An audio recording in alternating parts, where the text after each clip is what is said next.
ವಿಶ್ವಕ್ಕೆ ಭಕ್ತಿಯ ಜ್ಞಾನದ ದಾಸೋಹದ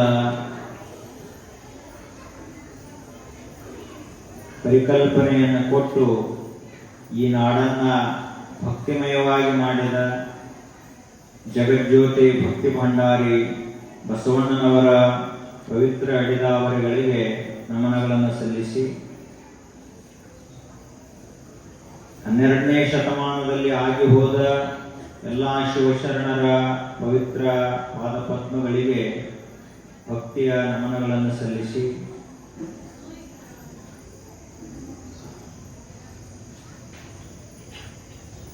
ಕಾಶಿಯಿಂದ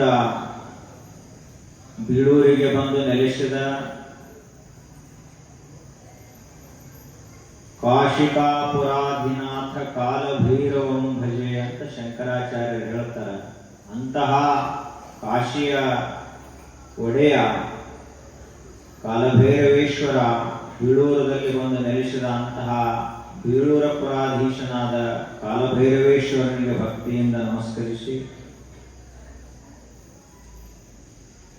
ರಾಜಯೋಗಿಗಳು ಕರ್ಮಯೋಗಿಗಳು ಶಿವಯೋಗದ ಅನುಭಾವದ ಉತ್ತುಂಗಕ್ಕೆ ಏರಿ ಸಮಸ್ತ ಮನುಕುಲವನ್ನು ಉದ್ಧರಿಸಲಿಕ್ಕೆ ಅವತರಿಸಿದ ಪರಮಪೂಜ್ಯ ಶ್ರೀಮನ್ ನಿರಂಜನ ಪ್ರಣವ ಸ್ವರೂಪಿ ರಾಜಯೋಗಿ ಗುರು ಬಸವೇಶ್ವರ ಮಹಾಶಿವಯೋಗಿಗಳವರ ಪವಿತ್ರ ಗದ್ದುಗೆಗೆ ಭಕ್ತಿಯ ನಮನಗಳನ್ನು ಸಲ್ಲಿಸಿ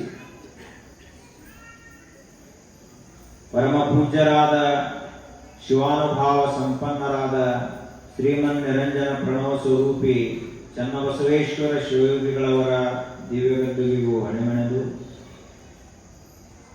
ಪಾವನಮಯವಾದ ಈ ಒಂದು ಪವಿತ್ರ ವೇದಿಕೆಯ ದಿವ್ಯ ಸಾನ್ನಿಧ್ಯ ವಹಿಸಿರುವ ಮಹಾಪ್ರಾಸಾದಿಕರು, ಶ್ರೇಷ್ಠ ಗುರುಸೇವಾ ಭಕ್ತರು, ಮಾತೃ ಹೃದಯಗಳಾದಂತಹ ಪರಮ ಪೂಜ್ಯ ಶ್ರೀ ಸಿದ್ಧಪ್ರಸಾದ ಮಹಾಸ್ವಾಮೀಜಿಯವರ ಚರಣಾರವಿಂದಗಳಿಗೂ ಹಣಿಮಣೆದು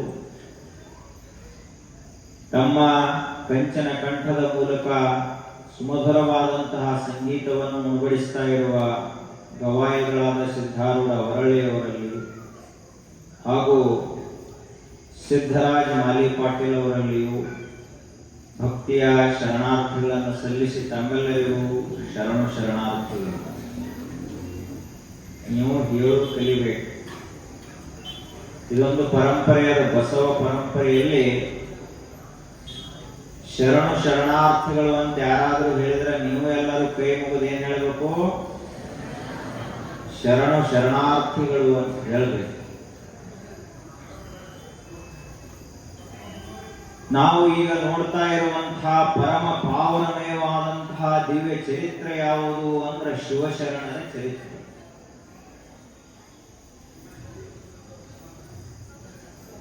ಮಹಾತ್ಮರ ಚರಿತ್ರೆಯನ್ನು ಕೇಳುವುದೇ ಒಂದು ಆನಂದ. ಅಂತಹ ಪರಮ ಪಾವನಮಯವಾದಂತಹ ದಿವ್ಯ ಚರಿತ್ರೆಯ ಭಾಗವಾಗಿ ನಾವೆಲ್ಲ ನೋಡ್ತಾ ಇರುವಂಥದ್ದು ಅತ್ಯಂತ ಸ್ವಚ್ಛ ಜೀವನವನ್ನು ಸಾಗಿಸಿದ, ಕಾಯಕವನ್ನೇ ನಂಬಿ ಬದುಕಿದಂತಹ ಮಹಾಶ್ರೇಷ್ಠ ಶಿವಶರಣ ದೇವರ ದಾಸಮಯ್ಯನವರ ಚರಿತ್ರೆಯನ್ನು ನೋಡ್ತಾ ಇದ್ದೀವಿ. ಅವರು ನಾನು ಶಿವಜ್ಞಾನಿ ಆಗಬೇಕು, ಪ್ರಾಪಂಚಿಕ ಜ್ಞಾನಿ ಅಲ್ಲ, ಶಿವಜ್ಞಾನಿ ಆಗಬೇಕು, ನನ್ನಲ್ಲಿರುವಂತಹ ಅಂಗ ಗುಣಗಳೆಲ್ಲ ಅಳೆದು ಈ ಗುಣಗಳೆಲ್ಲವೂ ಲಿಂಗ ಗುಣಗಳಾಗಬೇಕು ಅಂತ ಕಲಬುರಗಿಯ ಮುದನೂರಿನಿಂದ ಶ್ರೀಶೈಲಕ್ಕೆ ಹೋದ್ರು. ಅಲ್ಲಿ ಒಬ್ಬರು ಮಹಾಜ್ಞಾನಿಗಳಾದ ಶಿವಯೋಗಿಗಳ ದರ್ಶನ ಆಯಿತು. ಅವರ ಸಾನ್ನಿಧ್ಯದಲ್ಲಿದ್ದುಕೊಂಡು ಎಲ್ಲಾ ಶಿವತತ್ವಗಳನ್ನು ಅಳವಡಿಸಿಕೊಂಡು ಆನಂತರ ಕ್ರಮೇಣ ಊರೂರಿಗೆ ಹಾಗೆ ತೀರ್ಥಯಾತ್ರೆಯನ್ನು ಮಾಡ್ತಾ ಜನರನ್ನು ಉದ್ಧರಿಸ್ತಾ ಆ ಶಿವಯೋಗಿಗಳಾದ ದೇವರ ದಾಸಮಯ್ಯನವರು ಬರ್ತಾ ಇದ್ರು. ಕೊನೆಗೆ ತಮ್ಮ ಊರಾದಂತಹ ಮುದನೂರಿಗೆ ಬಂದರು. ಬಂದ ಬಳಿಕ ಯೋಗ್ಯ ವಯಸ್ಸು, ಎಲ್ಲದಕ್ಕೂ ಒಂದು ಯೋಗ್ಯ ವಯಸ್ಸಿರುತ್ತದೆ. ಶಾಲೆ ಕಲಿಲಾಕ 40 ನಂತರ ಶಾಲೆ ಹೋಗ್ತದಂದ್ರೆ ಎಲ್ಲ ಊರ್ ಮಂದೆಲ್ಲ ನಗ್ತಾರೆ. ಶಾಲೆ ಕಲಿಯೋ ವಯಸ್ಸು ಯಾವುದು? 6 ಅಥವಾ 8 ವರ್ಷ ಆಯ್ತು ಅಂದ್ರೆ ಆ ಮಗು ಮನೆಯಲ್ಲಿರಬಾರ್ದು, ಶಾಲೆಯಲ್ಲಿರಬೇಕು. ಅದು ಯೋಗ್ಯ ವಯಸ್ಸು, ಶಾಲೆ ಕಲಿಯೋ ವಯಸ್ಸು. ವಯಸ್ಸು 25ರಿಂದ 35 ಒಳಗಾಗಿ ಲಗ್ನ ಆಗಬೇಕು. ಅದು ಕೂಡ ಒಂದು ಪ್ರಪಂಚವನ್ನು ಪ್ರವೇಶ ಮಾಡುವ ಯೋಗ್ಯ ವಯಸ್ಸು. ಆ ನಂತರದಲ್ಲಿ ವಯಸ್ಸು 60 ಆಯ್ತು ಅಂದ್ರ ಸುಮ್ಮ ತಣ್ಣಗ ಕೂಡಲ ಕಲಿಬೇಕು ಮನೆಯಲ್ಲಿ. ಮತ್ತ ಆ ಬಳಿಕ ಏನಾದ್ರೂ ಹೊಸ ಹೊಸ ಪ್ಲಾನ್ ಹಾಕೋದು ಕುಂಡ್ರಬಾರ್ದು. ಮಕ್ಕಳಿಗೆ ಕೇಳಿದ್ರೆ ಅಷ್ಟ ಸಲಹೆ ಹೇಳಬೇಕು, ಸುಮ್ಮ ಪುಕಟ ಸಲಹೆ ಕೊಡಬಾರ್ದು. ಆ ವಯಸ್ಸದು. ಇನ್ನು ವಯಸ್ಸ 75 ದಾಟಿ ಹೋಯಿತು ಅಂದ್ರೆ ಕೈಯಾಗ ಹಿಡಿದಂತಹ ಜಪಮಾಲೆಯನ್ನು ಬಿಡಲೇಬಾರದು. ಯಾಕಂದ್ರೆ ಯಾವಾಗ ಪ್ರಾಣ ಹೋಗುತ್ತದೆ ಗೊತ್ತಿಲ್ಲ.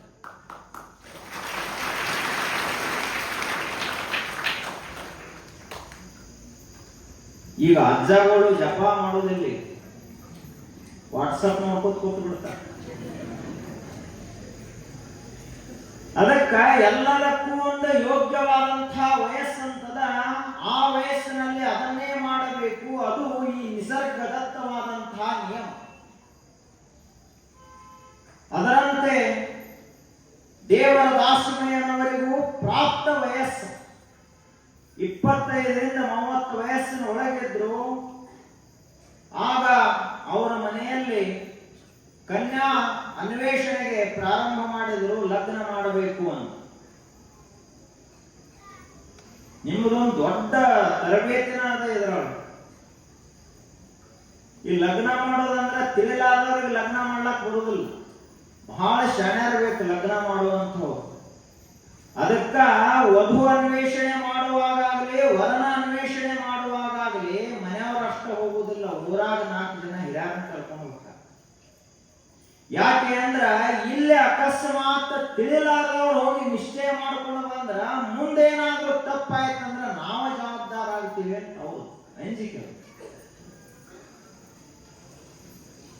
ಅದು ಮತ್ತ ಒಂದ್ ನಿಯಮ ಮಾಡ್ಯಾರ ಅವರು, ಬಹಳ ಚಂದ ಗಾಳಿ ಮಾತು. 1000 ಸುಳ್ಳು ಹೇಳಿ ಒಂದು ಲಗ್ನ ಮಾಡೋದು. ಕರೆ ಹೇಳಿ ಲಗ್ನ ಮಾಡೋದಲ್ಲ, ಸುಳ್ಳು ಹೇಳೇ ಮಾಡೋದು. ಇವರು ಸುಳ್ಳು ಹೇಳ್ತಾರ, ಅವರು ಸುಳ್ಳು ಹೇಳ್ತಾರ. ಆದ್ರೆ ಇಲ್ಲಿ ಇದು ನಮ್ಮ ಚರಿತ್ರೆ ಆದ್ರ ದೇವರ ದಾಸಮಯ್ಯನವರ ಚರಿತ್ರೆ ಯಾವ ರೀತಿಯಾಗಿತ್ತು, ಅವರು ಯಾವ ರೀತಿಯಾದಂತಹ ಕನ್ಯೆಯನ್ನು ಹುಡುಕಿದರು ಅಂತ ಹೇಳ್ತಾರೆ. ಒಂದ ನಿಯಮವನ್ನು ಹೇಳಿದ್ರು. ಎಂತಹ ಕನ್ಯೆ ಇರಬೇಕು ಅಂದ್ರ, ವಧು ಯಾವ ರೀತಿಯಾಗಿರಬೇಕು ಅಂದ್ರ, ಬರೇ ನೋಡ್ಲಾಕ ಸುಂದರ ಇದ್ರ ಅದು ಬರೇ ರೂಪ ಸೌಂದರ್ಯ ಆಯಿತು, ಗುಣ ಸೌಂದರ್ಯ ಬೇಕಲ್ಲ. ಗುಣನ ಸುಮಾರಿದ್ದು ಅಂದ್ರೆ ಮ್ಯಾಲ ರೂಪ ಎಷ್ಟು ತಗೊಂಡೇನ್ ಮಾಡುವುದದ. ಹತ್ತಿ ಕಾಯಿ ಮ್ಯಾಲ ನೋಡ್ಲಾಕ ಕೆಂಪಿರಬಹುದು, ಒಳಗೆಲ್ಲ ಹುಳ ಇರ್ತದ, ಹಂಗಿರಬಾರದು. ಮುಂದೆ ಹೇಳ್ತಾರ ಅವರು, ಅರ್ಧಂಬರ್ಧ ಟ್ಯೂಬ್ಲೈಟ್ ಸಿಸ್ಟಮ್ ಇದೆ.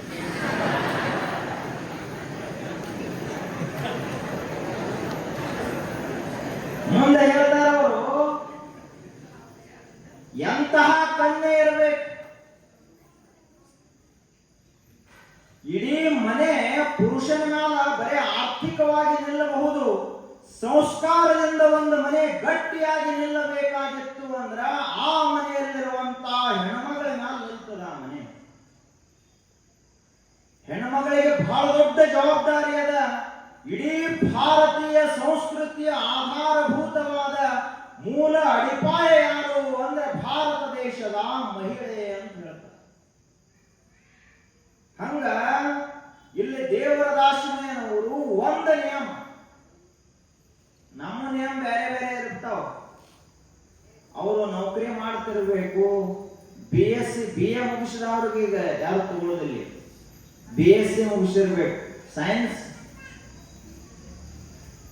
ಆ ಬಳಿಕ ನಮ್ಮ ಬೇರೆ ಬೇರೆ ನಿಯಮ ಇರ್ತಾವ. ಅವರೆಲ್ಲ ಇಷ್ಟ ಕೊಡಬೇಕು, ವರದಕ್ಷಿಣ ವಧು ದಕ್ಷಿಣ ಅವೆಲ್ಲ ಬಹಳ ಇರ್ತಾವ. ಆದ್ರೆ ದಾಸ್ಯಮಯ್ಯನವರು ಒಂದ ನಿಯಮ ಹೇಳಿದ್ರು. ನಿಮಗೆ ಯಾರಿಗೆ ಪಾಲಿಸಿದ ಕಾಣ್ತಿತ್ತಂದ್ರೆ ನೋಡ್ರಿ.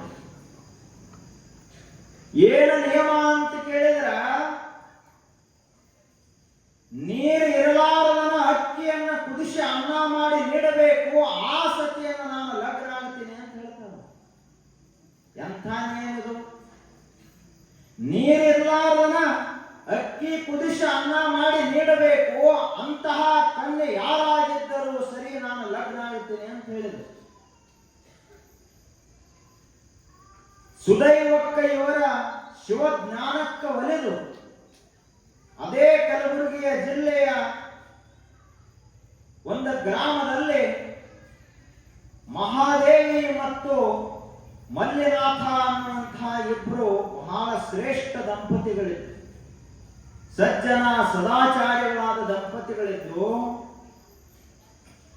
ಅವರ ಉದರದಿಂದ ದುಗ್ಗಳೆ ಅನ್ನುವಂತಹ ಒಬ್ಬ ಹೆಣ್ಮಗಳು, ಒಬ್ಬ ಕನ್ಯಾ ಜನಿಸಿದ್ಲು. ಇಷ್ಟು ಸುಸಂಸ್ಕಾರವಂತಳಿದ್ದಳಾಕೆ.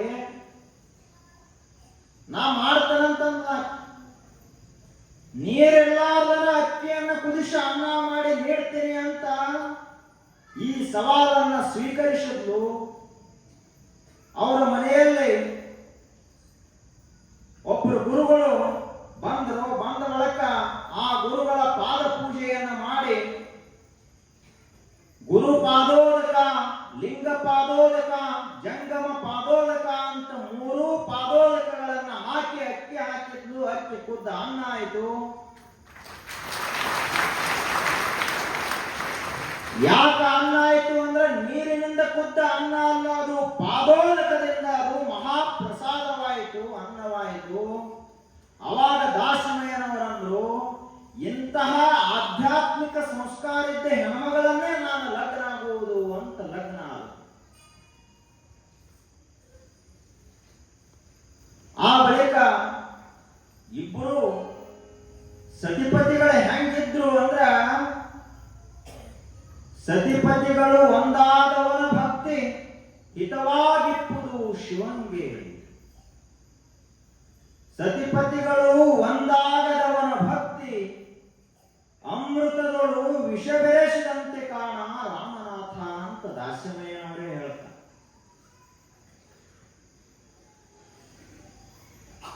ನಿಮಗೆಲ್ಲ ಹೆಂಗಾಗ್ಯಾವ? ನಿಮಗ 60 ವರ್ಷ ಹೋಗ್ಯಾವ, 70 ಹೋಗ್ಯಾವ, ಲಗ್ನ ಆಗಿತ್ತಲ್ಲ ಈಗ ಎಲ್ಲರೂ.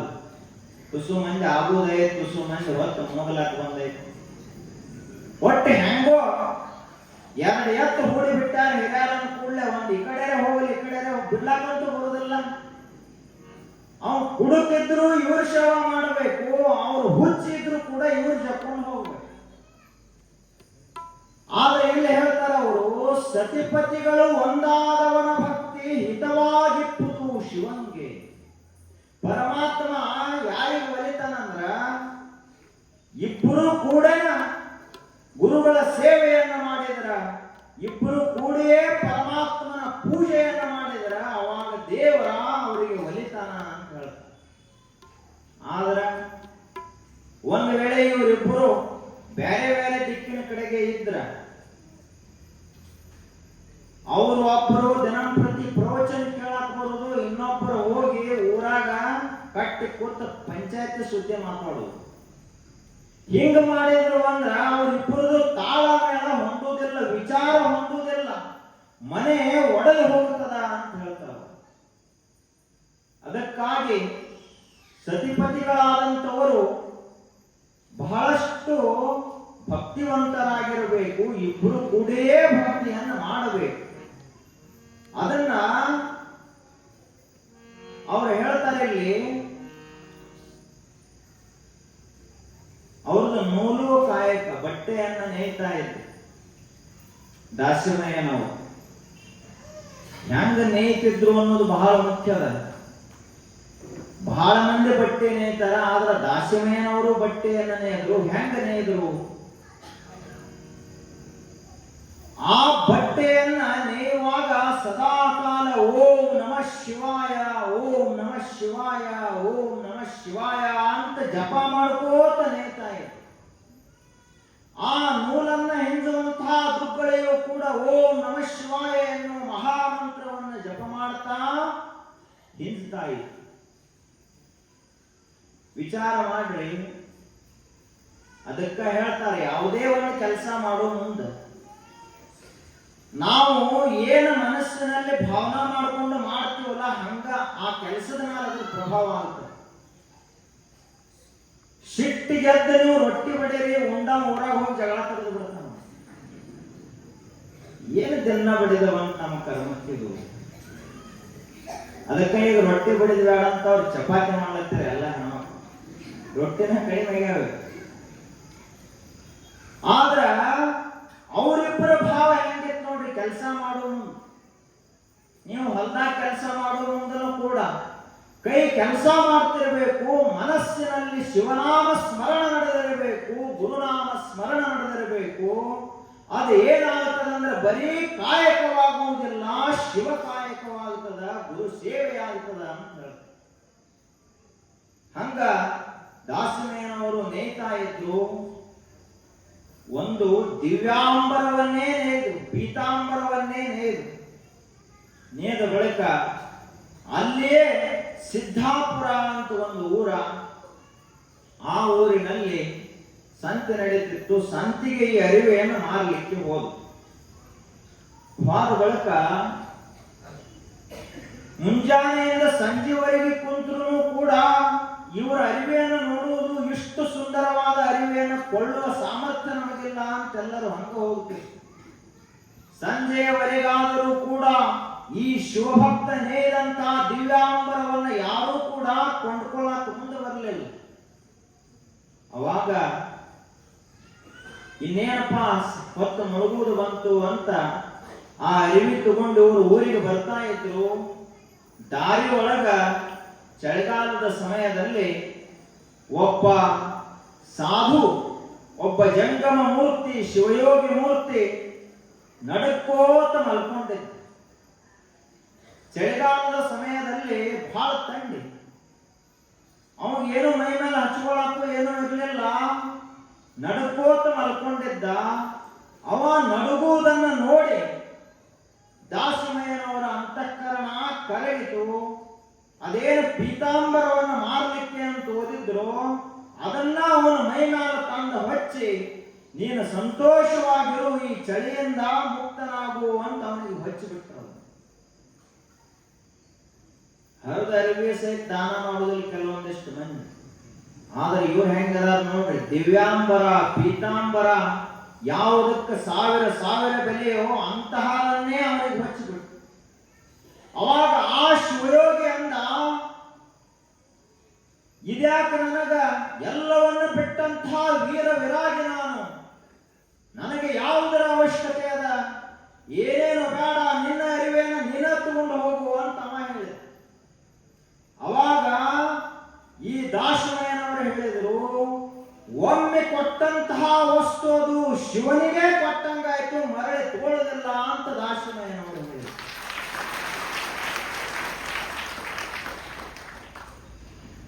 ಆಯ್ತು, ಅದನ್ನೇ ಹಚ್ಕೊಂಡು ಅವರು ಕುಂತಿದ್ರು. ಇವನು ನೋಡ್ತಾನೆ ಇರುವಾಗ ಇವನು ಪರೀಕ್ಷೆ ಮಾಡಬೇಕಲ್ಲ ದಾಸಮಯ್ಯನ. ಅದೇನು ಪೀತಾಂಬರಿತ್ತು ಮೇ ಮೇಲಿಂದ ತೆಗೆದುಕೊಂಡು ಇವನ ಕಣ್ಣ ಮುಂದನ ಅದನ್ನ 4 ಭಾಗ ಮಾಡಿ ಹರಿದ ಸಾಧು. ಪೀತಾಂಬರ ಹರಿದ್ರ ಯಾರೇ ಸುಮ್ಕೊಂಡ್ಬಿಡ್ತಾರೆ, ಚಲೋ ಅರಿವದು. ಅದನ್ನ 4 ತುಂಡು ಮಾಡಿ ಹರಿದ ಹೋಗದ. ಒಂದು ತಲೆಗೆ ಸುತ್ತಿದ, ಒಂದು ಮೈಗೆ ಸುತ್ತಿದ, ಒಂದು ಕಾಲಿಗೆ ಸುತ್ತಿದ, ಒಂದು ಹಂಗ ಹೋಗದ.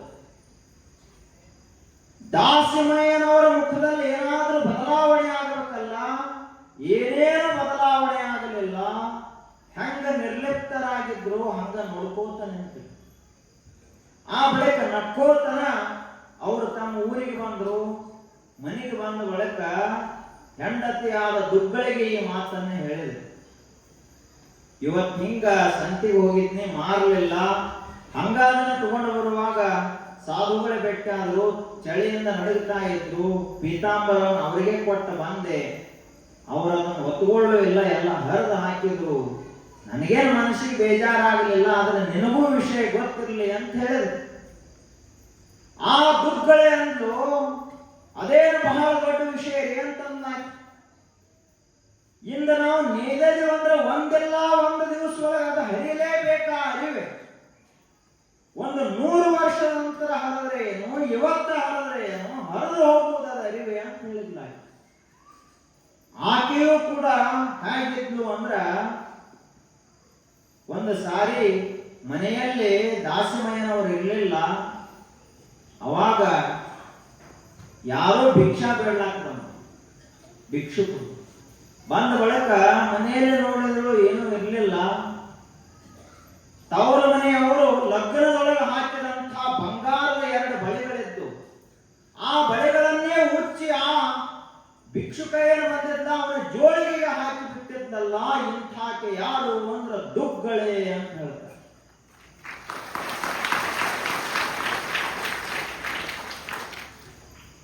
ನೀವು ಹಾಕ್ರಲ್ಲಮ್ಮ, ಬೇಡ ಬಂಗಾರ ಬಳೆ ಅದಾವು, ಉಂಗುರ ಅದಾವು. ನಾವು ಹಾಕಿಲ್ಲ ಅಂತ ಹೇಳಿದ್ರೆ ನಮ್ದು ಶಿವಶರಣರ ಚರಿತ್ರದಾಗ ಬರೋದಿಲ್ಲ. ನಮ್ಮದು ಹೆಳವರ ಲಿಸ್ಟ್ನೊಳಗೆ ಬರ್ತದೆ. ಅವರೊಂದು ದೊಡ್ಡ ಯಾದಿ ಮಾಡಿರ್ತಾರೆ. ಇಲ್ಲಿ ಎಲ್ಲರೇ ಇದ್ರಾಗ ನಮ್ದು ಇತಿಹಾಸ ಸಿಗಲಿಲ್ಲ ಅಂದ್ರೆ ಹೋಗ್ರಪ್ಪ ಹೆಳವ್ರ ಕಡೆ ತೆಗೆಸ್ರಿ ಅಂತ ಹೇಳ್ತಾರೆ. ಅವ್ರು ಇಂಥವನ ಮಗ, ಇಂಥವ ಇಂಥವನ ಮಗ, ಇಂಥವ ಅಂತ ಅವರು ಉದ್ದ ಲಿಸ್ಟ್ ತೆಗಿತಾರೆ. ಯಾವ ನೋಡ ಹೆಳವ್ರು ಬರ್ದು ಇತಿಹಾಸ ಕರೆ ಐತೋ ಸುಳ್ಳು ಯಾರಿಗೆ ಗೊತ್ತು. ಆದ್ರ ದುಗ್ಗಳೆಯಂತಹ ಇತಿಹಾಸ ಬೇಕು ಜಗತ್ತಿನಲ್ಲಿ. ಯಾಕೆ ಅಂದ್ರ ತಾಯಿಯಾದಂಥವಳು ಬೇಡುವವಳಲ್ಲ, ನೀಡುವವಳು ಅನ್ನುವುದನ್ನು ಕಲಿಸಿದಾಗ ಅಂತಹ ದುಗ್ಗಳೆ ಮತ್ತು ದಾಸಿಮಯ್ಯನವರ ಅತ್ಯದ್ಭುತವಾದಂತಹ ಆ ಒಂದು ಪ್ರಪಂಚ ಹೇಗಿತ್ತು, ಪ್ರಪಂಚ ಹೇಗಿರಬೇಕು ಅನ್ನೋದನ್ನ ಒಂದು ತತ್ವ ಪದಗಳ ಮೂಲಕ ಹೇಳುತ್ತೆ. ಸರದಾರನಿಂದ ತವರೆಲ್ಲ ಮರೆತೇನ, ಸರದಾರ ಇರುವ ಗುಣದಾಳಿ, ಸರದಾರ ಇರುವ ಗುಣದಾಳಿನಿಂದ ಸರ್ವ ಬಳಗೆಲ್ಲ ಮರೆತೇನ.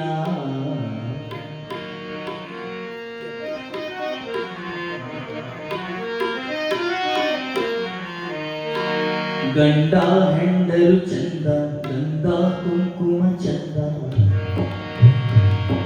ಗಂಡ ಹೆಂಡರು ಚಂದ, ಗಂಧ ಕುಂಕುಮ ಚಂದ. ಬಂಗಾರದಾಗ ಬಳೆ ಚಂದ, ಬಂಗಾರದಾಗ ಬಳೆ ಚಂದ ಕೊರಳಾಗ, ಬಂಗಾರದಾಗ ಬಳೆ ಚಂದ ಕೊರಳಾಗ. ಕೈಮಣಿ ಸರವು ಬಲು ಚಂದ, ಕೈಮಣಿ ಸರವು ಬಲು ಚಂದ. ಗಂಡ ಹೆಂಡರು ಚಂದ, ಗಂಧ ಕುಂಕುಮ ಚಂದ. ಬಂಗಾರದಾಗ ಬಳೆ ಚಂದ.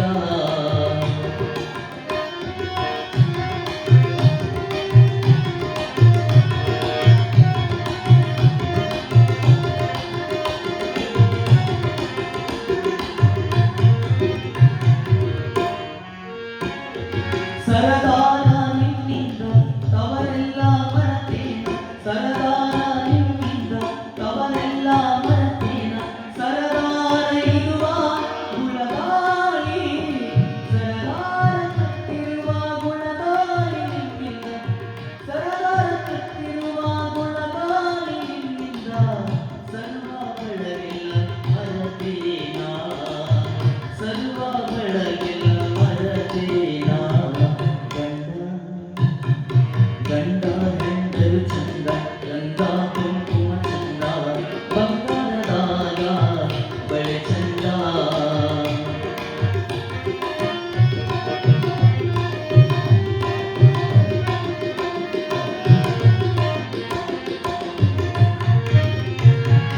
ಗಂಜಿಯ ಕುಡಿದರು ಗಂಡನ ಮನೆಯೇಸು, ಗಂಜಿಯ ಕುಡಿದರು ಗಂಡನ ಮನೆಯೇಸು.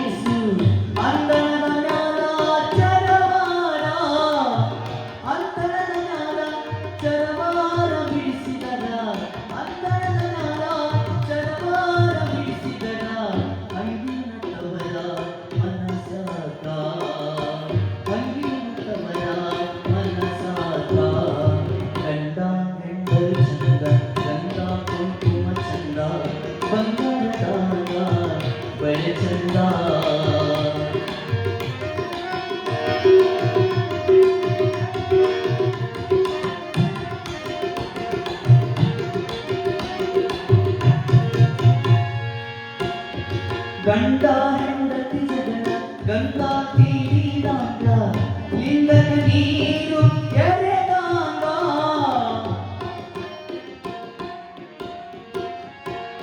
ಗಂಡ ಹೆಂಡರ ಜಗಳ ಗಂಧ ತೀರಿದಾಗ ಲಿಂಗನ ನೀರು ಎರೆದಾಗ ಲಿಂಗಕ ನೀರು ಎರೆದಾಗ ಹಿರಿಮಳೆಯ ಲಿಂಗಕ ನೀರು ಎರೆದಾಗ ಹಿರಿಮಳೆಯ ಗಂಗವ್ವ ಸಾಗಿ ಹರಿದಾಗ ಗಂಗವ್ವ ಸಾಗಿ ಹರಿದಾಗ ಗಂಡ ಗಂಡ ಹೆಂಡರು ಚಂದ ಗಂಡ ಕುಂಕುಮ ಚಂದ ಬಂಗಾರದಾಗ ಬಳೆ ಚಂದ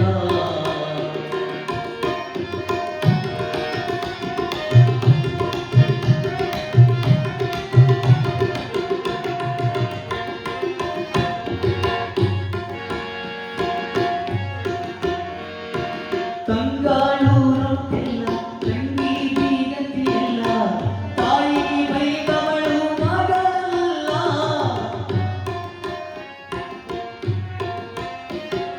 ತಂಗಾಳು ರೊಟ್ಟಿಲ್ಲ ತಂಗಿ ಬೀಗತಿಲ್ಲ ತಾಯಿ ಬೈದವಳು ಮಗಳಲ್ಲ ತಾಯಿ ಬೈದವಳು ಮಗಳಲ್ಲ ರಾಜದಿ ತಾಯಿ ಬೈದವಳು ಮಗಳಲ್ಲ ರಾಜದಿ ಗಂಡನ ಬೈದವಳು ಗರತೆಲ್ಲ ಗಂಡನ ಬೈದವಳು ಗರತೆಲ್ಲ ಗಂಡ ಗಂಡ ಹೆಂಡರು ಚಂದ ಗಂಧ ಕುಂಕುಮ ಚಂದ ಬಂಗಾರದಾಗ ಬಳೆ ಚಂದ ಬಂಗಾರದಾಗ ಬಳೆ ಚಂದ ಕೊರಳಾಗ ಬಂಗಾರದಾಗ ಬಳೆ ಚಂದ ಕೊರಳಾಗ ಕೈಮಣಿಸರವು ಬಲು ಚಂದ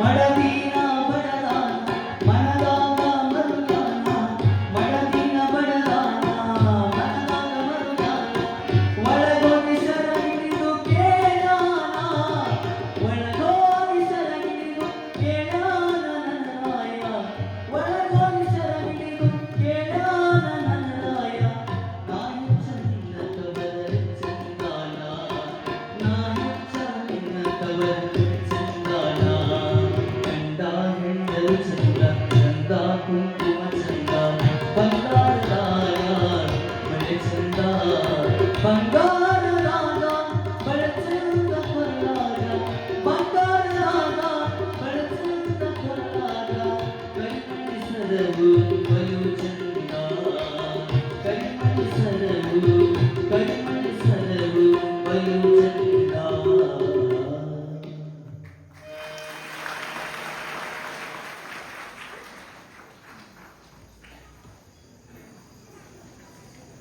ಶುಭೋತ್ತಾಂಗಿರಿ ಅಂತ ಹಾಡಿದರು. ಲಗ್ನ ಆಗ್ಯರಿ ಅಂದ ಒಂದು ದೊಡ್ಡ ಜವಾಬ್ದಾರಿ ಇರ್ತದೆ. ನಿಮಗೆ ತಿಳಿದಂಗ ನೀವು ಅವ್ರಿಗೆ ತಿಳಿದಂಗ ಅವರು ಆದ್ರೆ ಮುಂದೆ ಮಕ್ಕಳ ಗತಿ ಹಂಗಾಗಬಾರ್ದಾಗಿತ್ತು ಅಂತ ಚಲೋತ್ತಾಂಗಿರ್ಬೇಕು. ಅದು ಕೂಡ ಬರೀ ಪ್ರಪಂಚವಾಗಿರಬಾರದು, ಪ್ರಪಂಚ ಮತ್ತು ಪರಮಾರ್ಥ ಎರಡು ಕೂಡಿ ಸಾಗಬೇಕು. ಹಂಗ ಇಲ್ಲಿ ದಾಸ ಮತ್ತು ದುಗ್ಗಳೆಯರು ಇಬ್ರು ಎಷ್ಟು ಅನ್ಯೋನ್ಯವಾಗಿದ್ರು ಅಂದ್ರ ಅಷ್ಟು ಭಕ್ತಿ, ಅಷ್ಟು ಅವರಿಬ್ಬರಲ್ಲಿ ಸಂಸ್ಕಾರ ಇತ್ತು. ಪೀತಾಂಬರ ಎಲ್ಲ ಹರಿದು ಹೋದ್ರು ಚಿಂತೆ ಮಾಡಲಿಲ್ಲ, ಹಂಗ ಮಲ್ಕೊಂಡು ಮುಂಜಾನೆ ಎದ್ದು ನೋಡುವುದರೊಳಗಾಗಿ ಗುಡಿಸಲು ಹೋಗಿ ಒಂದು ಅರಮನೆ ಆದಂಗ ತಯಾರಾಗಿತ್ತು. ಏನೇನು ಕಾಲ ಕಡಿ ಇರಲಿಲ್ಲ. ಮುಂಜಾನೆ ಎದ್ದು ನೋಡುವುದರೊಳಗಾಗಿ ನಿಟ್ಲ ಒತ್ತಿತ್ತು ಮನೆಯಲ್ಲಿ. ಯಾಕೆ ಅಂದ್ರ ಅವ ಏನು ಹಾದಿಯಲ್ಲಿ ಒಬ್ಬ ಸಾಧು ವೇಷದಲ್ಲಿ ಭೇಟಿಯಾಗಿದ್ದಲ್ಲ, ಅವ ಸಾಧು ಇರಲಿಲ್ಲ, ಸಾಕ್ಷಾತ್ ಶಿವ ಇದ್ದ. ಇವನನ್ನು ಪರೀಕ್ಷೆ ಮಾಡಿದ್ದ. ಇವನ ಮನಸ್ಸನ್ನ ಪರೀಕ್ಷಾ ಮಾಡುವ ಸಲುವಾಗಿ ಬಂದಿದ್ದ. ಶಿವ ಮನಸ್ಸು ಒಲಿಸಿ ತನ್ನ ಮನಪೂರ್ವಕವಾಗಿ ಈತನಿಗೆ ಅಕ್ಷಯವಾಗಲಿ ಅಂತ ಆಶೀರ್ವಾದ ಮಾಡಿದ್ದ ಶಿವ. ಆ ನಂತರ ನಂತರ ಹಾಗೇ ಅವರ ಪ್ರಪಂಚ ಸಾಗುತ್ತಾ ಇತ್ತು. ಅದನ್ನ ಹೇಳ್ತಾ ಅವರಿಬ್ಬರ ಪ್ರಪಂಚ ಹೆಂಗಿತ್ತು ಅಂದ್ರ ಅವರು ಒಬ್ರಿಗೊಬ್ರು ಒಟ್ಟ ಜಗಳಾಡ್ತಿರ್ಲಿಲ್ಲ. ಒಂದು ದಿವಸ ದಾಸಿಮಯ್ಯನವರು ನೇಕೊಂದು ಕೂತಿದ್ರು. ಹಗಲು ಬಾರ, ಪ್ರಖರವಾದ ಬೆಳಕು. ಅಂಥ ಸಮಯದಲ್ಲಿ ದೀಪ ತೆಗೆದುಕೊಂಡ ಬಾ ದುಗ್ಗಳೆ ಅಂತ ಕರೆದರು. ಹೊಳ್ಳೆ ಏನೂ ಮಾತನಾಡಲಾರದೆ ದುಗ್ಗಳೆ ಒಂದು ದೀಪವನ್ನು ಹಚ್ಚಿಕೊಂಡು ಬಂದು ಮಧ್ಯಾಹ್ನ ಬಿಸಿಲಾಗಿಟ್ಲು. ಒಂದು ಸಾರಿ ತಂಪಾದ ಅಂಬಲಿಯನ್ನು ಕುಡಿತಾ ಇದ್ದ ದಾಸಮಯ್ಯ. ಅವಾಗ ಬಹಳಷ್ಟು ಸೆಕೆ ಆಗ್ತಾಗ ಗಾಳಿ ಬೀಸು ಅಂತೇಳಿ ದಾಸಮಯ್ಯ ಹೇಳಿದ್ರ ಒಂದು ಶಬ್ದವನ್ನು ಮರು ಮಾತನಾಡಲಾರದೆ ಪತಿಯ ಆಜ್ಞೆಯೇ ಪರಮಾತ್ಮನ ಆಜ್ಞೆ ಅಂತ ತಿಳಿದುಕೊಂಡು ಗಾಳಿ ಹಾಕಿ ದುಗ್ಗಳೆ. ಅದಕ್ಕೆ 900 ವರ್ಷ 1000 ವರ್ಷ ಆದರೂ ಕೂಡ ಸತಿಪತಿಗಳು ಹೆಂಗಿರಬೇಕು ಅಂದ್ರ ದಾಸಮಯ್ಯ ಮತ್ತು ದುಗ್ಗಳೆ ಅವರಂತೆ ಇರಬೇಕು ಅಂತ ಹೇಳ್ತಾರೆ ಇವತ್ತು. ಆ ಬಳಿಕ ಅವರ ಪ್ರಪಂಚ ಹಾಗೇ ಸಾಗುತ್ತಾ ಇತ್ತು. ದಾಸಮಯ್ಯನವರ ಜೀವನದಲ್ಲಿ ಒಂದನ್ನ ಸಾಧಿಸಿತು. ಅದೇನು ಅಂದ್ರ ಪವಿತ್ರವಾದಂತಹ ಜೀವನ. ಅವರ ಜೀವನ ಎಷ್ಟು ಶುದ್ಧವಾಗಿತ್ತು ಅಂದ್ರ ಅವರು ತಮ್ಮ ಮಾತಿನಲ್ಲೇ ಹೇಳ್ತಾರೆ, ಕಣ್ಣು ಮೀಸಲು ಶಿವನ, ಕೈ ಮೀಸಲು ಶಿವನ, ಕಾಲು ಮೀಸಲು ಶಿವನ, ನಾಲಗೆ ಮೀಸಲು ಶಿವನ, ಕಿವಿ ಮೀಸಲು ಶಿವನ, ನಾಸಿಕ ಮೀಸಲು ಶಿವನ, ತನು ಮನವೆಲ್ಲ ಮೀಸಲು ಶಿವನ. ಈ ಮೀಸಲು ಬೀಸರ ಹೋಗದಂತಿದ್ದಡೆ ಆತನೇ ಜಗದೀಶ ಕಾಣ ರಾಮನಾಥ. ಇದು ಒಂದು ನಾವು ತಿಳ್ಕೊಂಡ್ರೆ ಸಾಕು. ಮೀಸಲ ಕೆಡಬಾರದು. ಈಗ ಮನೆಯಲ್ಲಿ ಎಮ್ಮೆಗಳು ಆಕಳುಗಳಿದ್ದು ಅಂದ್ರ ಮೊಟ್ಟ ಮೊದಲ ಅವುಗಳ ಹಾಲನ್ನು ಏನ್ ಮಾಡ್ತಾರೆ, ಹೆಪ್ಪು ಹಾಕಿ ಮೀಸಲ ಹಿಡಿತಾರೆ. ಕಾಲ ಭೈರವನಾಥನಿಗೆ, ಊರಿನ ದೇವರುಗಳಿಗೆ ಹಿಡಿತಾರೆ. ಅದನ್ನ ಯಾರೂ ಅನ್ನೋದಿಲ್ಲ. ಮುಂದೆ ಅದನ್ನು ಸರಿಯಾಗಿ ಕಾಯಿಸಿ ಮಾಡಿ ತುಪ್ಪ ಮಾಡಿ ದೇವರ ದೀಪಕ್ಕೆ ಅಂತ ಹೇಳಿ ಮೀಸಲ ಆ ತುಪ್ಪವನ್ನು ಹೋದ ಗುಡಿಗೆ ಹಾಕ್ತಾರೆ. ಹಂಗ ನಮ್ಮ ಇಡೀ ಜೀವನ ಹೆಂಗಿರಬೇಕು ಅಂದ್ರೆ ಪರಮಾತ್ಮನಿಗೆ ಮೀಸಲಾದಂತಹ ಜೀವನ ಇರಬೇಕು. ಮೀಸಲಂದ್ರೆ ಏನು? ಕಣ್ಣು ಮೀಸಲು ಶಿವನ. ಈ ಕಣ್ಣ ಏನರೇ ನೋಡ್ಕೋತ ಹೋಗಬಾರದು. ಕಣ್ಣ ಬಹಳ ಚಂಚಲವಾದಂತಹ ಇಂದ್ರಿಯ. ನೋಡಬೇಕಾದದ್ದನ್ನು ನೋಡ್ತದ, ನೋಡಬಾರದನ್ನು ನೋಡ್ತದ. ಕೆಟ್ಟದ್ದನ್ನು ನೋಡ್ತದ, ಒಳ್ಳೆಯದನ್ನು ನೋಡ್ತದ. ನಮ್ಮ ವಸ್ತುವನ್ನು ನೋಡ್ತದ, ಇನ್ನೊಬ್ಬರ ವಸ್ತುವನ್ನು ನೋಡ್ತದ. ಅದಕ್ಕೆ ಅವರು ಹೇಳ್ತಾರ, ನಿಂದ ಯಾವುದನ್ನು ಅದನ್ನಷ್ಟ ನೋಡು. ಕೆಟ್ಟದ್ದನ್ನು ನೋಡ್ಲಾಕ್ ಹೋಗಬೇಡ, ಕೆಟ್ಟದ್ದನ್ನು ಮಾಡ್ಲಾಕ್ ಹೋಗಬೇಡ, ಕೆಟ್ಟದ್ದನ್ನ ಕೇಳಬೇಡ, ಕೆಟ್ಟದ್ದನ್ನ ಈ ಕೈಯಿಂದ ಮಾಡಬೇಡ, ಕೆಟ್ಟದ್ದರ ಕಡೆಗೆ ನಡ್ಕೋತ ಹೋಗಬೇಡ, ಕೆಟ್ಟದ್ದನ್ನ ವಾಸಿಸಬೇಡ, ಕೆಟ್ಟದ್ದನ್ನ ಮನಸ್ಸಿನಲ್ಲಿಯೂ ಭಾವಿಸಬೇಡ, ಶರೀರದಿಂದಲೂ ಕೆಟ್ಟ ಕರ್ಮಗಳು ಬೇಡ. ಅವಾಗ ನೀನು ಇಷ್ಟು ಮೀಸಲ ಜೀವನವನ್ನು ಸಾಗಿಸಿದ್ರ ಈ ಮೀಸಲು ಬೀಸಲ ಹೋಗದಂತಿರ್ತಾರೆ. ನೀವು ಹೆಪ್ಪ ಹಚ್ಚಿಟ್ಟಿರ್ತೀರಿ, ಬೆಕ್ಕವನ್ನ ಸಾಕಿರ್ತೀರಿ. ನೀವೆಲ್ಲ ಮೀಸಲ ಹಿಡಿದಂತ ಆರಾಮ್ ನಿಶ್ಚಿಂತೆಯನ್ನು ಮಲ್ಕೊಂಡಿರ್ತೀರಿ. ರಾತ್ರಿ ಬಂದ್ ಅದು ಮೊಸರ ಎಲ್ಲ ಏನೇನು ಹಾಲ ಇರ್ತದೆ ಎಲ್ಲ ಕುಡಿದು ಹೋಗ್ಬಿಡ್ತದೆ. ಅದನ್ನ ಮತ್ತೆ ಹೊಳೆ ಮೀಸಲ ಹಿಡಿತೀರೇನು? ಹಂಗ ನಮ್ಮ ಜೀವನದಲ್ಲಿ ಕಾಮ ಕ್ರೋಧಾದಿ ಬೆಕ್ಕಗಳ ಬಂದ ನಮ್ಮ ಜೀವನದ ಮೀಸಲನ್ನ ಕೆಡಿಸಬಾರದು. ಕೆಡಿಸದಂಗಿತ್ತು ಅಂದ್ರೆ ಅವಾಗ ಏನಂತ ಕರೀತಾರಂದ್ರ, ಈ ಮೀಸಲು ಬೀಸರ ಹೋಗದಂತಿದ್ದರೆ, ಮೀಸಲ ಕೆಡದೇ ಇತ್ತು ಅಂದ್ರ ಅವಾಗ ಆ ಮನುಷ್ಯ ಏನಾಗ್ತಾನಂದ್ರ ಆತನೇ ಜಗದೀಶ ಕಾಣ ರಾಮನಾಥ. ಇಡೀ ಜಗತ್ತನ್ನೇ ಆಳುವಂತಹ ಪರಮಾತ್ಮನೇ ಆಗಿಬಿಡ್ತಾನಂತಹ ಮನುಷ್ಯ. ಅಂತಹ ಒಂದು ಘಟನೆ ರಾಜಯೋಗಿ ಶ್ರೀಮನ್ ನಿರಂಜನ ಪ್ರಣವ ಸ್ವರೂಪಿಗಳಾದಂತಹ ಗುರುಬಸವ ಮಹಾಶಿವಯೋಗಿಗಳ ಜೀವನದಲ್ಲಿ ನಡೀತು. ಇಷ್ಟೆಲ್ಲ ಜನ ಅವರ ಮೇಲೆ ಭಕ್ತಿ ಇಡ್ಲ ಕಾರಣ ಅಂದ್ರೆ ಆ ಮೀಸಲ ಜೀವನ.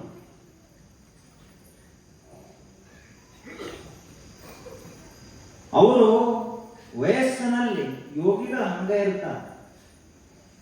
ಎಲ್ಲ ಮಂದಿ ಚಟ ಮಾಡಿತು ಅಂದ್ರೆ ಮುಖ ಕಪ್ಪು ಹಾಕೋತ್ ಹೋಗಿಬಿಡುತ್ತದ.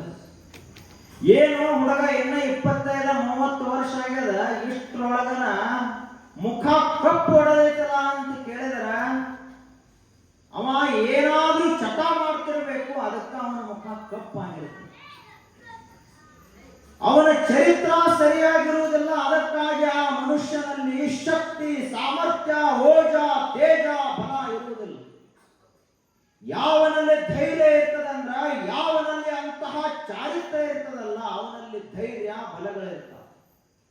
ಯಾವ ಅನ್ಸುತ್ತಾನಂದ್ರ, ಯಾವ ಚರಿತ್ರೆಯಲ್ಲಿ ಸೋತಿರ್ತಾನಲ್ಲ ಅವನ ಜೀವನದಲ್ಲಿ ಎಲ್ಲರಿಗೂ ಅನ್ಸುತ್ತಾನ.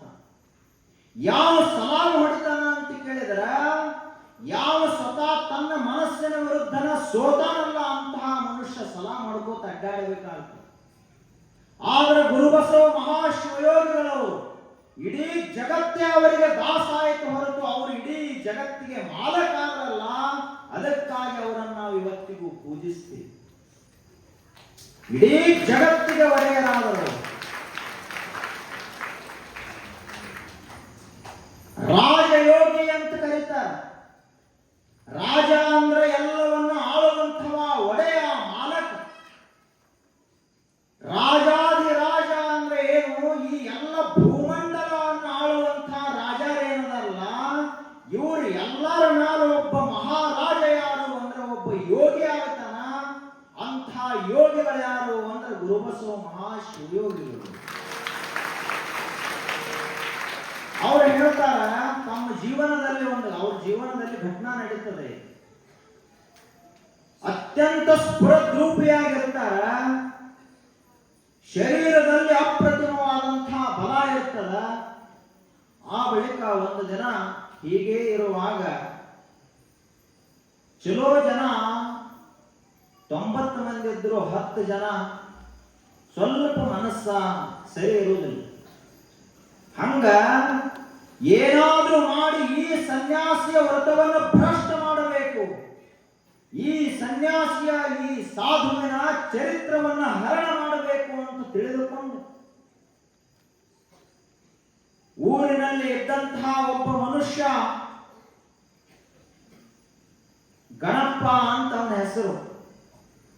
ಅವ ಏನ್ ಮಾಡಿದ, ಒಬ್ಬ ಹೆಣ್ಮಗಳಿಗೆ, ಒಬ್ಬಕ್ಕೆ ಚರಿತ್ರ ಸರಿ ಇರಲಿಲ್ಲ ಅಂತ ಹೆಣ್ಮಗಳಿಗೆ, ಸ್ಫುರದ್ರೂಪಿಯಾದಂತ ಹೆಣ್ಮಗಳಿಗೆ ರೊಕ್ಕ ಕೊಟ್ಟ.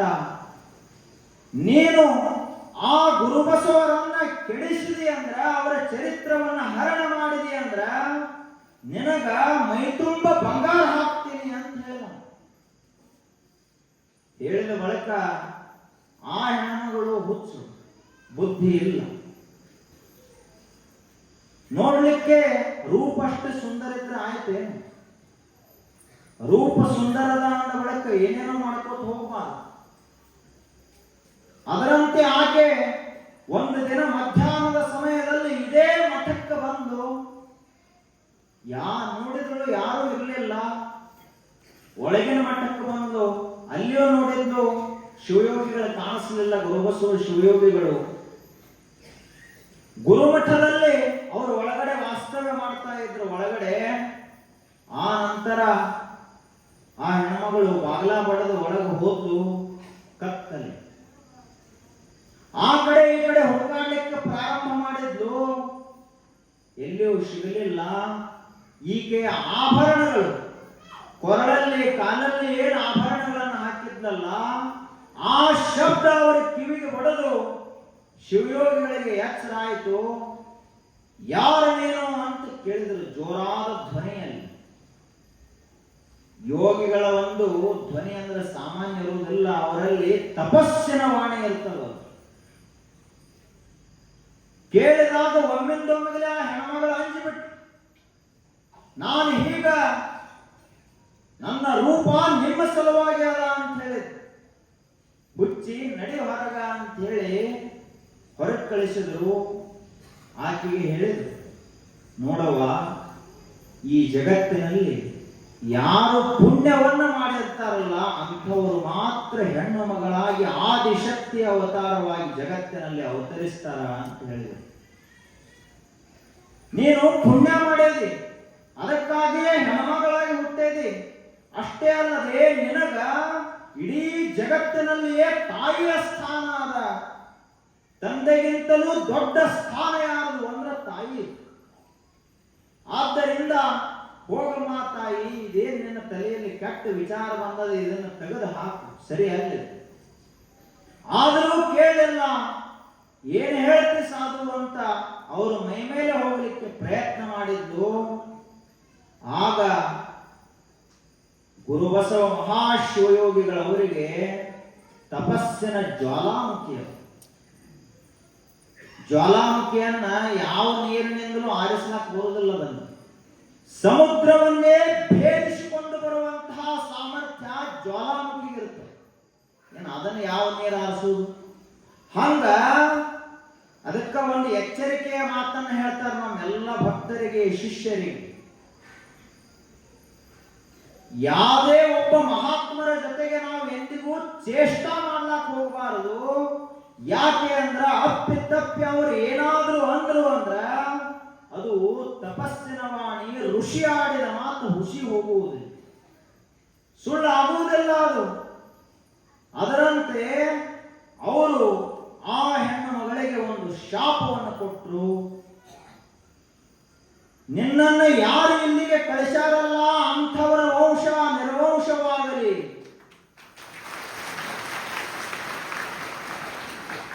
ಯಾವ ಕಣ್ಣಿನಿಂದ ಶಿವನನ್ನು ನೋಡಬೇಕು, ಯಾವ ಈ ಪರಮ ಪವಿತ್ರವಾದಂತಹ ಕಣ್ಣುಗಳಿಂದ ಗುರು ದರ್ಶನವನ್ನು ಮಾಡಬೇಕು, ಲಿಂಗ ಪೂಜೆಯನ್ನು ಮಾಡಬೇಕು, ಅದೇ ಕಣ್ಣುಗಳಿಂದ ನೀನು ಒಬ್ಬ ಶಿವಯೋಗಿಯಲ್ಲಿ ಕಾಮವನ್ನು ಹುಡುಕಾಡ್ಕೋತ ಬಂದಿದೆ ಅಂದ ಬಳಿಕ ಮಹಾಪ್ರಚಂಡ ಅಗ್ನಿಯಲ್ಲಿ ಹೊಗೆಯನ್ನು ಹುಡುಕೋತ ಬಂದಿದೆ ಅಂದ ಬಳಿಕ ನಿನ್ನ ಈ ಕಣ್ಣುಗಳೆರಡು ಹೋಗಿ ಕುಡ್ಡಿಯಾಗು, ಸಾಯುವವರೆಗೂ ಕೂಡ ನಿನಗೆ ಅನ್ನ ನೀರ ಏನು ಸಿಗಲಾರದಂಗ ನಿರ್ಗತಿಗಳಾಗಿ ಸತ್ತು ಹೋಗುವಂತ ಶಾಪವನ್ನು ಕೊಟ್ಟು. ಶಿವಯೋಗಿಗಳ ಶಾಪ. ಈ ಶಾಪ ಏನು ಕಿವಿಗೆ ಬಿತ್ತಲ್ಲ, ಹುಚ್ಚಳಂತಾದ್ಲು. ಆದ ಬಳಿಕ ಅವ ಗಣಪ ಅಂತ ಹೇಳಿ ನಮ್ಮ ಅಲ್ಲಾವಾದಿ ಗಣಪ ನಾವು ಕಳಿಸಿದ್ದೇವ್ರಿ. ಹೋಗಿ ಸುದ್ದಿ ಮುಟ್ಟಿಸಿದ್ಲು. ಅವನಿಗೆ ಎದೆ ತಣ್ಣಗಾಯ್ತು. ಯಾಕೆ ಅಂದ್ರ ಗುರುಬಸಪ್ಪನವರು ಆಡಿದಂತಹ ಒಂದು ಮಾತು ಸಹಿತ ಹುಸಿವಾದದ್ದು ಇತಿಹಾಸದಲ್ಲಿಯೇ ಇಲ್ಲ. ಅಂಥದ್ರಲ್ಲಿ ವಂಶ ನಿರ್ವಂಶ ಆಗಲಿ ಅಂದಾರಂದ ಬಳಿಕಿನ್ನ ಸತ್ಯ ಆಗ್ತದಂತ ತಿಳ್ಕೊಂಡು ಕೆಲವೇ ದಿನಗಳಲ್ಲಿ ಆ ಮಾತಾ ಶಾಪ ಮನಸ್ಸಿಗೆ ಹತ್ತ ಊಟ ನೀರ ಬಿಟ್ಟು ಸತ್ತು ಹೋಗಿದೆ. ಆ ನಂತರ ಈ ಹೆಣ್ಮಗಳಿಗೂ ಕೂಡ ಕೆಲವೇ ದಿನಗಳಲ್ಲಿ ಕಣ್ಣು ಹಾದು ಕುಡ್ಡಿಯಾದ್ಲು. ಆ ಬಳಿಕ ಶರೀರದಲ್ಲಿ ರೋಗ ಬಂತು, ನರಳಿ ನರಳಿ ಸತ್ತು ಹೋದು. ಇದನ್ನು ಯಾಕೆ ಹೇಳ್ತಾರಂದ್ರ ಈ ಮೀಸಲು ಬೀಸರ ಹೋಗದಂತಿದ್ದಡೆ ಆತನೇ ಜಗದೀಶ ಕಾಣ ರಾಮನಾಥ. ಮೀಸಲ ಕೆಡಲಿಲ್ಲ ಅವರದು. ಅದಕ್ಕಾಗಿ ಅವರು ಇಡೀ ಜಗತ್ತನ್ನು ಆಳುವಂತಹ ಸಾಮರ್ಥ್ಯ, ಸಮಸ್ತ ಭಕ್ತರನ್ನ ಪಾವನ ಮಾಡುವಂತಹ, ಅಷ್ಟೇ ಅಲ್ಲದೆ ಬಿಳೂರವನ್ನ ಏನು ಮಾಡಿದ್ರು, ಇಡೀ ಜಗತ್ತಿನಲ್ಲಿ ಇಡೀ ವಿಶ್ವದಲ್ಲಿ ಬೀಳೂರು ಅನ್ನುವಂತಹ ಈ ಹೆಸರ ನಾವು ಯಾರಿಂದಲೂ ಪ್ರಸಿದ್ಧ ಅಲ್ಲ. ಈ ಊರಿನೊಂದಿಗೆ ಅನ್ವರ್ಥಕವಾಗಿರುವಂತಹ ಹೆಸರಂದ್ರ ಗುರುಬಸಪ್ಪನವರು. ಅವರ ಹೆಸರು ಅದ ಅಂತ ಹೇಳಿ ತಿಳ್ಕೊಂಡು ಈ ಊರಿಗೆ ಒಂದು ತಲೆಯನ್ನು ಬಾಗ್ತಾರೆ ಎಲ್ಲರೂ. ನಿನ್ನ ಪರೀಕ್ಷೆ ಮಾಡಲು ಬಂದು ಇವತ್ತಿ ಗುರುಡನಾದಳು. ನಿನ್ನ ಪರೀಕ್ಷೆ ಮಾಡಲು ಬಂದು ಯುವತಿ ಗುರುಡಾದಳು ನಿನ್ನ ಕಾಡಿದವರು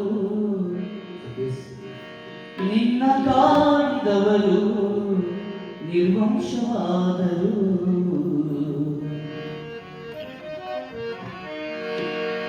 ಬೀಳೂರ ದೇವಾಬಾ ಗುರು ಬಸವಧರೇಬಾ, ಬೀಳೂರ ಗುರುದೇವಾ ಗುರು ಬಸವಧರೇಬಾ, ದಾರಿ ದೀಪವಾಗಿ ಬಾ ಜ್ಞಾನ ಜ್ಯೋತಿಯಾಗಿ ಬಾ, ದಾರಿ ದೀಪವಾಗಿ ಬಾ ಜ್ಞಾನ ಜ್ಯೋತಿಯಾಗಿ ಬಾ, ಭವದೋಳು ಗುರುವೇ ಬಾ ಬೀಳೂರ ಗುರುವೇ ಬಾ, ಗುರು ಬಸವ ಗುರುವೇ ಬಾ, ಗುರು ಬಸವ ದೇವಾ ಬಾ ಹರಿಯೊಳು ಬೇಗ ಬಾ.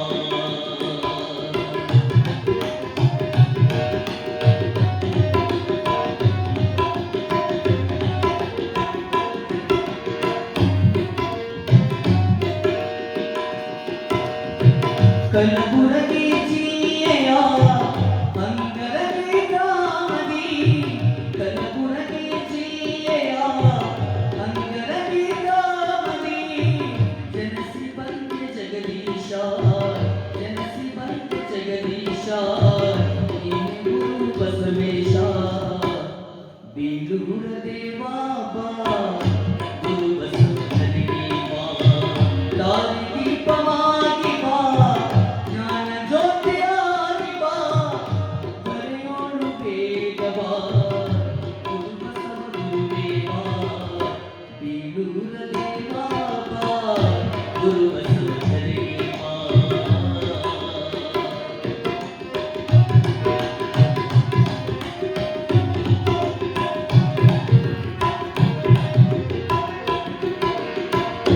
ಹಾವುಗೆ ಶ್ರೀಗಳಿಂದ ನಾಮಕರಣವಾಯಿತು,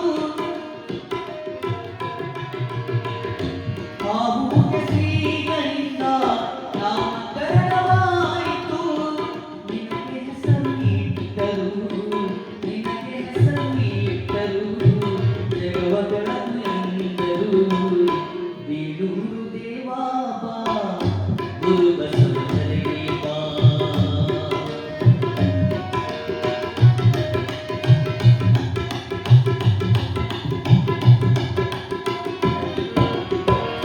ಘನಮಠದ ಶಿವಯೋಗಿ ನಾಗಭೂಷಣರ, ಘನಮಠದ ಶಿವಯೋಗಿ ನಾಗಭೂಷಣರ ಪ್ರೀತಿ ಪಾತ್ರನಾದೆ, ಪ್ರೀತಿ ಪಾತ್ರನಾದೆ, ಬೀಳೂರು ಗುರು ಬಸವ, ಗುರು ಬಸವಧರೇಬಾ, ಬೀಳೂರು ದೇವಾ ಬಾ ಗುರು ಬಸವಧರೇಬಾ.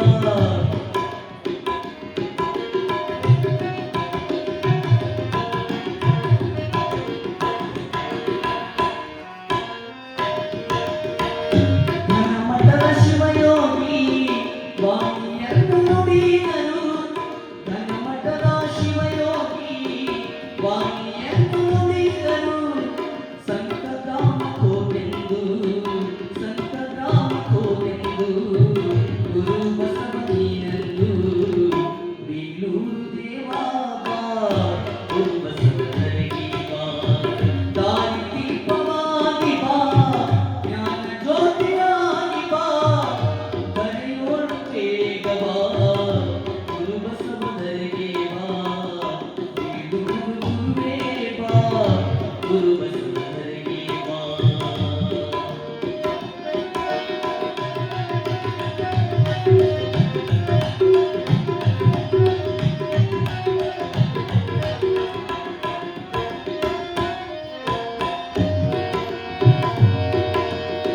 ಸಂಕಗ್ರಾಮವನ್ನು ಬಿಟ್ಟು ಬೀಳೂರಿಗೆ ಬಂದಿರುವೆ, ಗುರು ಬಸವ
ದಾರಿ ದೀಪವಾಗಿ ಬಾ ಜ್ಞಾನ ಜ್ಯೋತಿಯಾಗಿ ಬಾ ಧರೆಯೋಳು ಬೇಗವಾ ಧರೆಯೋಳು ಬೇಗವಾ ಗುರು ಬಸವಧರೆಗೆ ಬಾ ಬೀಳೂರು ಗುರುವೇ ಬಾ ಗುರು ಬಸವಧರೆಗೆ ಬಾ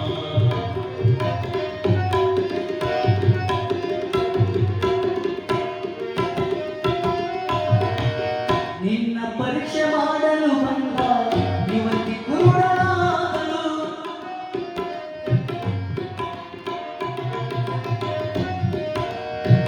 ನಿನ್ನ ಪರೀಕ್ಷೆ ಮಾಡಲು ಬಂದ ಯುವತಿ ಕುರುಡನಾಗಲು ನಿನ್ನ ಕಾಣಿದವರು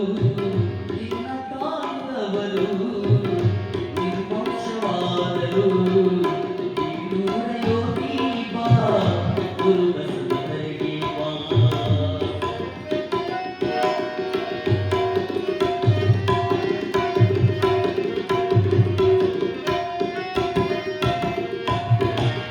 ನಿನ್ನ ನಂಬಿ ಬಂದವರಿಗೆ ಬೇಡಿ ಕಣ್ಣೆ ನೀಡಿ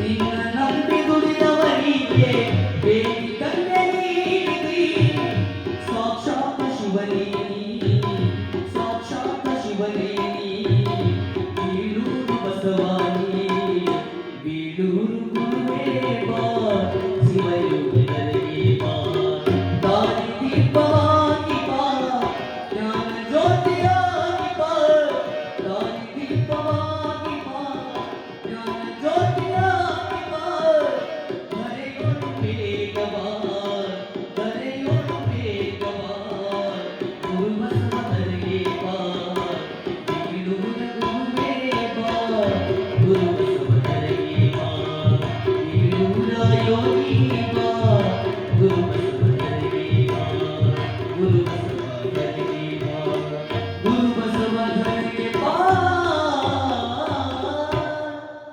ಗುರು ಬಸವೇಶ್ವರ ನಾಮಕ್ಕೆ ಜಯ. ಇವರ ಈ ಹಾಡನ್ನು ಕೇಳಿ ನಿಜಕ್ಕೂ ಗುರು ಬಸವೇಶ್ವರ ಶಿವಗಳವರು ಬರ್ತಾರಂತ ಅನಿಸ್ತ.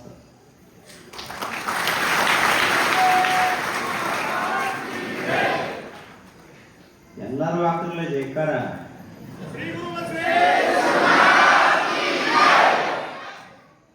ಕೇಳಿಸ್ಬೇಕು ಹತ್ತು ಹಳ್ಳಿಗೆ.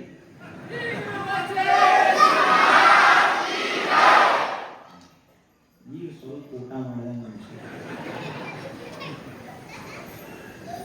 ನಮ್ಮ ಜೀವನ ಮೀಸಲು ಕೆಡಬಾರದು. ಹೆಂಗಿರ್ಬೇಕು ಅಂತ ಕೇಳಿದ್ರ ಆಕಾಶದಿಂದ ಏನು ಮಳೆ ಬೀಳ್ತದಲ್ಲ ಅದು ಒಂದಿಷ್ಟು ಹೊಲಸಾಗಿರುವುದಿಲ್ಲ. ಅದಕ್ಕೆ ಏನಂತ ಕರೀತಾರಂದ್ರ ತೀರ್ಥ ಅಂತ ಹೇಳಿ ಕರೀತಾರ. ಹಂಗ ಒಂದು ಹೂವ ಎಂದಿಗೂ ಹೊಲಸಾಗುವುದಿಲ್ಲ. ಅದಕ್ಕಾಗಿ ಪರಮಾತ್ಮನ ತಲೆಗೆ ಇರ್ತದ, ಗುರುವಿನ ಪಾದಕ್ಕೆ ಇರ್ತದೆ. ಹಂಗ ನಮ್ಮ ಜೀವನ ಪರಮ ಪವಿತ್ರವಾಗಿರಬೇಕು.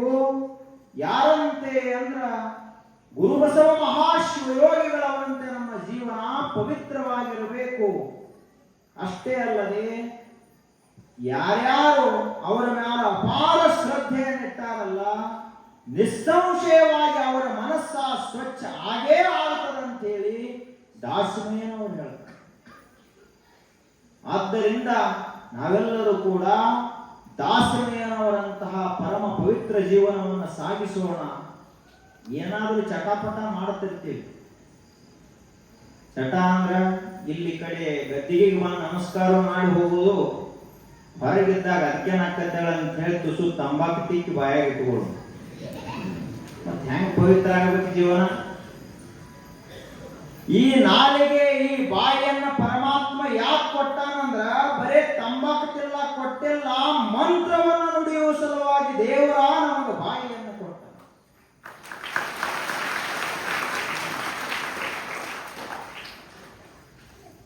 ಇನ್ನು ಕೆಲವೊಂದಿಷ್ಟು ಮಂದಿ ಸೇದುತ್ತಾರೆ. ಏನೋ ಸೇದು ಮ್ಯಾಲ 45 ಡಿಗ್ರಿ ಬ್ಯಾಸಿಗೆಯಲ್ಲಿ ಟೆಂಪರೇಚರ್ ಐತೆ ಅಂದ್ರೂ ಕೇಳೋದಿಲ್ಲ. ಹಂಗ ಒಂದಾದ ಕೂಡಲೇ ಒಂದು ಸಿಗರೇಟ್ ಹಚ್ಚೋದು.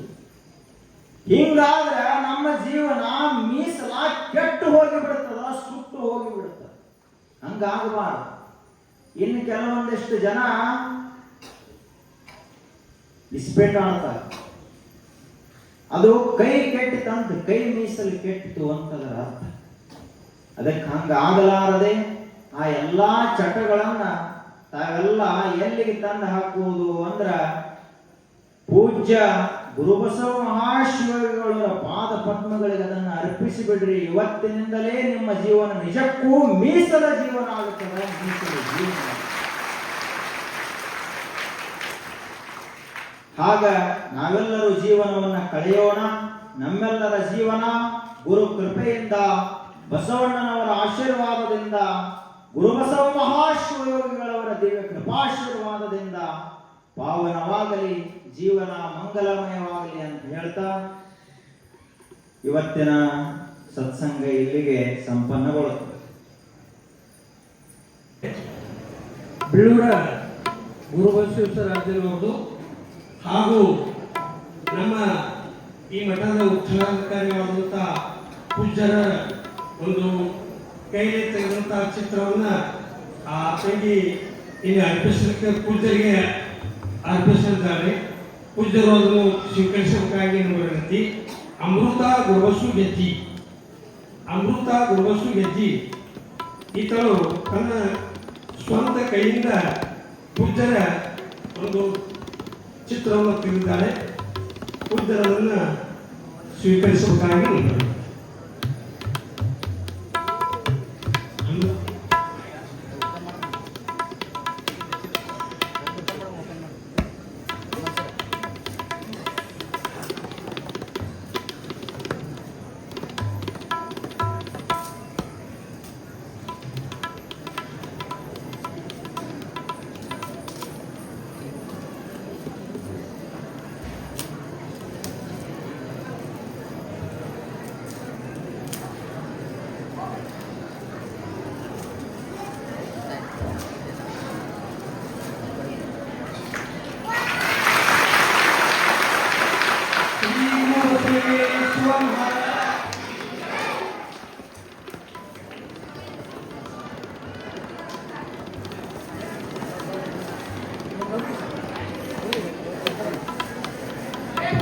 ಪೂಜ್ಯರು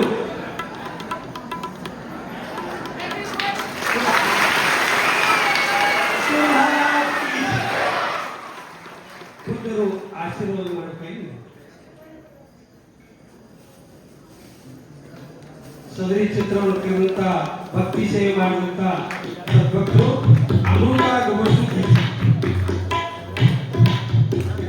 ಇತರು ಪೂಜ್ಯರ ಒಂದು ಚಿತ್ರವನ್ನ ನಮ್ಮ ನಿಮ್ಮವರಿಗೆ ಭಕ್ತಿ ಸೇವೆಗಾಗಿ ಅರ್ಪಿಸಬೇಕಾಗಿ